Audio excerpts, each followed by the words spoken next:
بەردەوامی ئاخێزی خەزەڵوەری 1392 لە شۆڕشی 1401 ژینادا. لە سەروبەندی شەشەمین ساڵڕۆژی ئاخێزی شۆڕژگێڕانەی مانگی خەزەڵوەری 1392 داین. 5 ساڵ لەمەوبەر ڕژێمی کۆماری ئیسلامی لە ڕێگەی ڕاگەیاندن و بەکردەوە دەرهێنانی هاوکاتی برنەسەرەوەی نرخی بنزین لە ڕۆژی 24 مانگی خەزەڵوەر و خافڵگیرکردنی جەماوەری خەڵک بەکردەوە هەژارانی شار و لاوانی وەگیان هاتوو لە هەژاری و بێکاری بەرەو ڕاپەڕین هاندا تا بەپێی پلانێکی لە پێشدا داڕێژرا و ڕاپەڕینەکەیان لە یەکەمین ساتەکاندا بە شێوەیەکی وەحشیانە تێک بشکێنێ. کۆماری ئیسلامی بەنیاز بوو تا بە یەک ڕۆژ ئاگری تووڕێی پەنگ خواردووی بێبەشان خامۆش بکات و بە خەیاڵی خاوی خۆی کۆتایی بە فیتنەی ئاژاوە گێڕان بێنێت. بەڵام ڕاپەڕینی پەراوێز کەوتوان و هەژاران بە شێوەیەکی سەرسوڕهێنەر سەرتاسەری بۆەوە و ترسی مەرگی خستە ناو دڵی کۆماری ئیسلامیەوە. لێکدانەوەکانی ڕژیمی شێواند و بۆ جارێکی دیکە نیشانیدا کە چاڵ و گۆڕێکی مەزنی مێژووی خەریکە لێراندا شکڵ دەگرێت. ئاخێزی مانگی خەزەڵوەر و تەشەنەسەندنی بروسکە ئاسایی بۆ 190 شاریێران دیاردەیەکی لە ناکاو نەبوو. قەیرانی پێکاتەی سەرمایەداری ئێران و دەرەنجامی ماڵوێرانکەری سیاسەتی نێئۆلیبرالیزمی ئابووری تێکەڵ لەگەڵ دەسەڵاتی ئاینی و گەندەڵی و ڕاندخۆری و پانتایی بێوێنەی هەژاری و نەهامەتی ئابووری و ئەو بێبەشیە کۆمەڵایەتیانەی کە بەسەر زۆربەی خەڵکی ئێراندا سەپا بوو دەمێک بوو بەستێنە بابەتیەکانی ئەم ڕاپەڕینە کۆمەڵایەتیەی ئامادە کردبوو. گەڕانەوەی دووبارە و توندبوونەوەی گەمار و ئابووریەکان، دابەزینی ئەرزشی ڕیاڵ و هاتنە خوارەوەی توانای کڕینی کرێکاران و جەماوەری بێبەشی کۆمەلگا ئەم بەستێنەی پتەوتر کرد و ڕەوتی ڕوو لە گەشەی مانگرتن و ناڕەزایەتی کرێکاران، خەباتی سەرتاسەری معلیمان و خانەنشینان، سەرهەڵدانی دووبارەی بزوتنەوەی خوێندکاری و حزوری شکۆداری ژنان لەم خەباتەدا سەرهەڵدانی ئەم ئاخێزەی کردە ڕووداوێکی حتمی. ئاخێزی مانگی خەزەڵوەری 92 لە درێژەی ئاخێزی مانگی بەفرامباری 96دا بزوتنەوەیەکی سیاسی لە پانتایەکی بەرینتر و مەزنتردا بوو کە بێبەشانی شار و لاوانی بێکار و پەراوێزخراو مۆتۆڕی حرەکەتەکەی بوون. ئەم ئاخێزە سەرتاسەریە وەک هەموو بزوتنەوەیەکی بە هێزی سیاسی بە شێوەی بابەتی هاوسەنگی هێزی بە قازانجی بزوتنەوەی ناڕەزایەتی دژ بە ڕژیم گۆڕی و بەستێنێکی گونجاوتری بۆ گەشەی خەباتی ئابووری و سیاسی کرێکاران و بزوتنەوە ناڕەزایەتیەکان ئامادە کرد.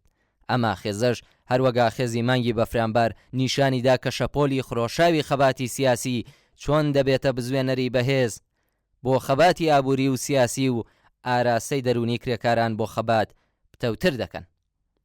ئەزموونی سەرتاسەری مانگی خەزەڵوەر و بەشداری لاوان و جەماوەری کرێکار و زەحمەتکێش لەم ناڕەزایەتیانەدا و هاوپشتی سۆزداریان لە بەرەنگاربوونەوە لەگەڵ هێزە سەرکوتگەرەکان نیشانیدا کە ئەو ترسەی کە ڕژیم بە پشتیوانەی ماشێنی سەرکوت بەسەر کۆمەلگادا زاڵی کردبوو جێگای خۆی داوە بە تووڕێی و هاوپشتی و مقاومەت دژ بەخۆی.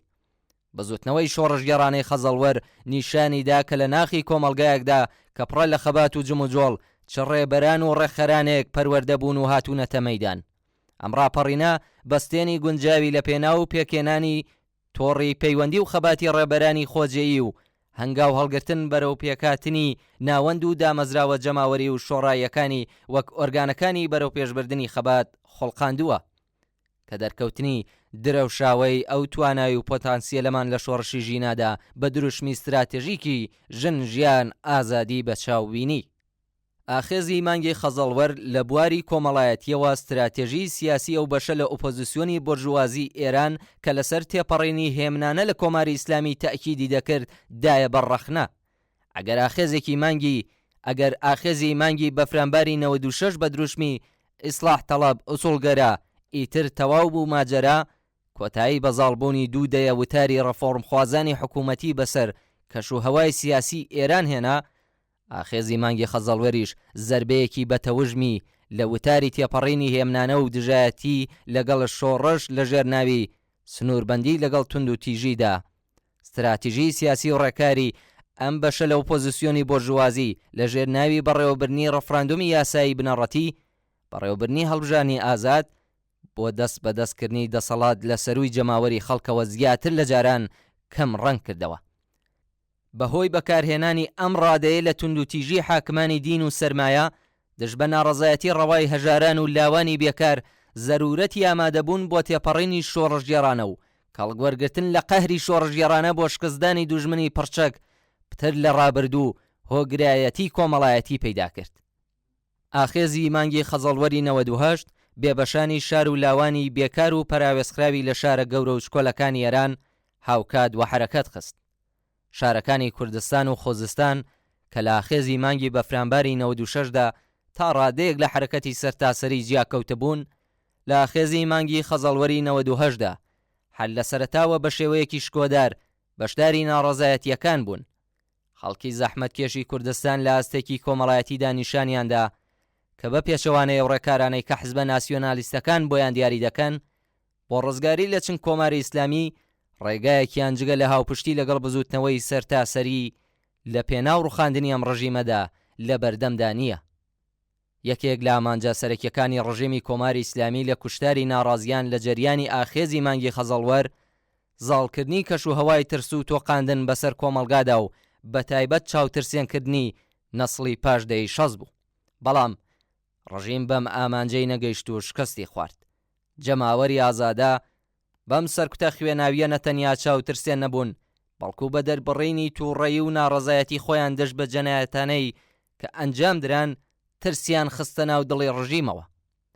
ڕێک پاش ئەم جینایەتانە ڕێکخرا و ناوەندە جۆرا و جۆرە کرێکاریەکان، خانەنشینان، معەلیمان، نووسەران و هونەرمەندان لە ناوخۆی ئێران لە ڕێگەی ڕاگەیاندن و بەیانیەی جۆرا و جۆرەوە ئەم جەنایەتانەیان مەحکوم کرد.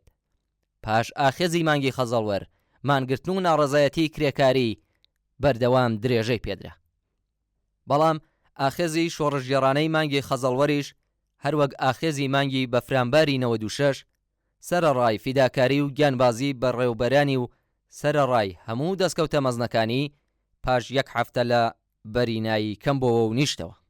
کرێکارانی کارخانە و ناوەندە گەورە سەنعەتیەکان کە بە خەباتی بەردەوامی خۆیان بەستێنە زەینیەکانی ئاخێزی خەزەڵوەریان ئامادە کردبوو، ئەم جارەشیان ئامادەی ئەوە نەبوون کە بە مانگرتنی هاواهەنگ و سەرتاسەری خۆیان لە ناوەندەکانی بەرهەمهێنانەوە بەڕاپەڕینی هاوچینەکانی خۆیان پەیوەست بن و ماشێنی سەرکوتی ڕژیم زەوینگیرکەن و بەستێنی مانگرتنی سیاسی گشتی ئامادە بکەن و هەڵبەت ئەوەش یەکێک لە کەم و کوڕی و خاڵە لاوازەکانی ئەم ڕاپەڕی نەبوو. لە ڕاستیدا ڕاپەڕینی خەزەڵوەر تەنیا گۆشەیەک لە هێزی خۆی هێنایە مەیدان و ئامادەی نەبەردی نهایی نەبوو. خوێنڕێژانی کۆماری ئیسلامی بە کوشتنی پتر لە 1500 کەس لە لاوانی خەباتکار و بریندارکردن و دەست بەسەر و زیندانیکردنی چەندین هەزار کەس ئەم بزوتنەوە شۆڕژگێڕانەیان ناچار بە پاشەکشە کرد. بەرپرسانی ڕژیمی ئیسلامی پێیان وا بوو توانیویانە بە یارمەتی ویروسی کوشەندەی کۆڕۆنا نیزامە جینایەتبارەکەیان لە ژێر گوشاری بزوتنەوەی دادخوازی دژ بە کوشتاری مانگی خەزەڵوەر ڕزگار بکەن. بەڵام بێگومان لە قوڵایی کۆمەڵگادا ڕاپەڕینێکی بەهێزتر خەریکی ڕسکان بوو. ئاخێزی ژن ژیان ئازادی کە 3 ساڵ دوای ئەوە ڕوویدا دەستی پێکرد. ئەم جارەیان بە ئاسۆیەکی ڕوونتر لە کوردستانی شۆڕژگێڕەوە چەخماخەکەی لێدرا و ناوبانگێکی جیهانی پەیدا کرد و تا بە ئێستاش بە شێوازی جۆرا و جۆر بە تایبەت لە خۆڕاگری قارەمانانەی ژناندا بەردەوامە و بەرەو پێشەوە هەنگاو دەنێت.